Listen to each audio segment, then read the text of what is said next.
Today, you're connected more than ever. Your friends, your family, your life.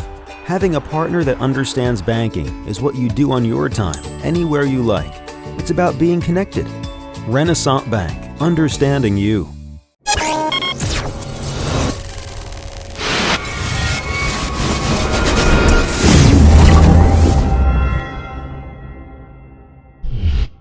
Sponsored by Renaissance Bank. Good morning, Northeast Mississippi. This is Newsbreak for Thursday, September 29th. I'm Brad Locke. Thanks for joining us. If you haven't watched this before, just to let you know what this is, just a short program that gets you up to date on news, sports, and weather from the Daily Journal and djournal.com. 5 days a week, you can find us at 7 a.m. at djournal.com or our Facebook page or our YouTube channel as well. So let's start with a look at today's weather forecast. Got clear skies, going to have a high of just 76 degrees. Starting to feel like fall out there for real this week. A low of 55 and a 10% chance of rain. The 3-day outlook: Friday, partly cloudy, high of 76, low of 55, 10% chance of rain. Saturday, clear skies, high of 81, low of 56, 10% chance of rain. And going to warm up a little bit more on Sunday, clear skies, high of 84, low of 57, with a 10% chance of rain. Okay, now let's take a look at some of the top headlines from your Daily Journal. 2 suspects were arrested Wednesday in connection to last week's shooting and armed robbery at the Randolph Post Office in Pontotoc County. According to court documents filed Wednesday, Angela Roy and Richard Scott are responsible for robbing the post office and shooting the postmaster. In the criminal complaint filed in U.S. District Court in Aberdeen, Postal Inspector John Bailey said a female called the post office on September 23rd, asking when the post office was open. About 2 minutes later, Scott walked into the post office and fired his weapon at least 3 times, hitting Postmaster Virginia Duff once in the arm.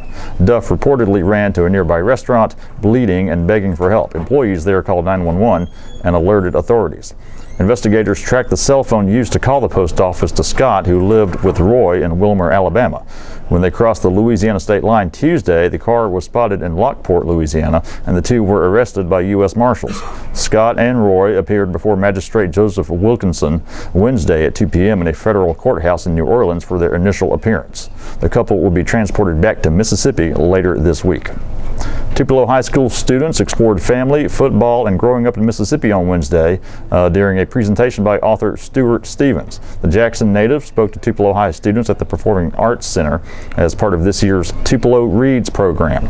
Under the 6-year-old program, everyone reads the same book, and the goal is to connect people across the community through reading. This year, a committee chose The Last Season by Stevens.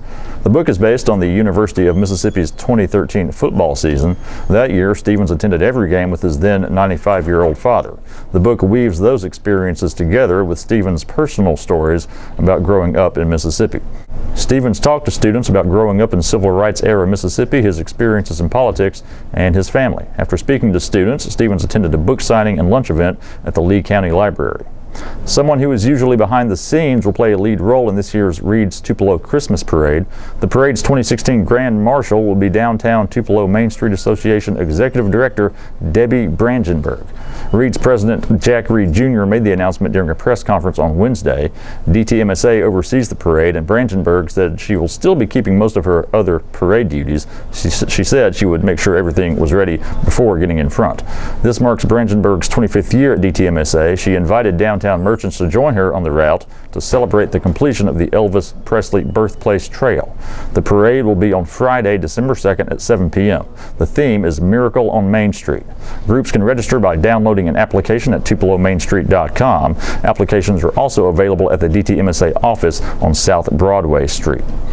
And in sports, the Itawamba AHS football team is off to a 5-0 start heading into division play, and there are several good reasons for that. One of those reasons is 6'5" quarterback Austin King, who has passed for 11 touchdowns and rushed for 3 more. Another reason is running back LaMarcus Rhodes, who has rushed for 582 yards.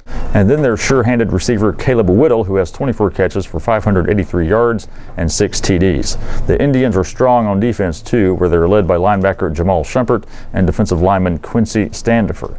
Coach Clinton Hooch said his team is getting better and more consistent each week, and that the players have exceeded Coach's expectations. IAHS opens Division I 4A play this Friday against an improved Amory squad, which comes into this game with a 4-2 record. Other key games this week include Tupelo at Columbus, Corinth at Pontotoc, and East Webster at Calhoun City. Look for our preview coverage in Friday's Daily Journal and at djournal.com. And that's it for Newsbreak today. Do want to remind you of a couple of podcasts we produce here at the Journal. The Memo, all things Northeast Mississippi news and entertainment with myself and W. Derek Russell every Monday, Wednesday, and Thursday. You can find that podcast for free in iTunes, any of your podcast apps, or at memo.djournal.com. So we had a new episode yesterday. Look for another episode this afternoon. And also double coverage, Ole Miss and MSU Sports Talk with Parrish Alford and Logan Lowry. New episodes every Thursday. So we'll have one today in iTunes, your podcast apps, or doublecoverage.djournal.com. And all the stories I spoke about today you can find in your daily journal and at djournal.com. Follow us on Twitter at djournalnow. Give our Facebook page a like as well. And that's it for today. We'll be back tomorrow. I'm Brad Locke. Have a good one.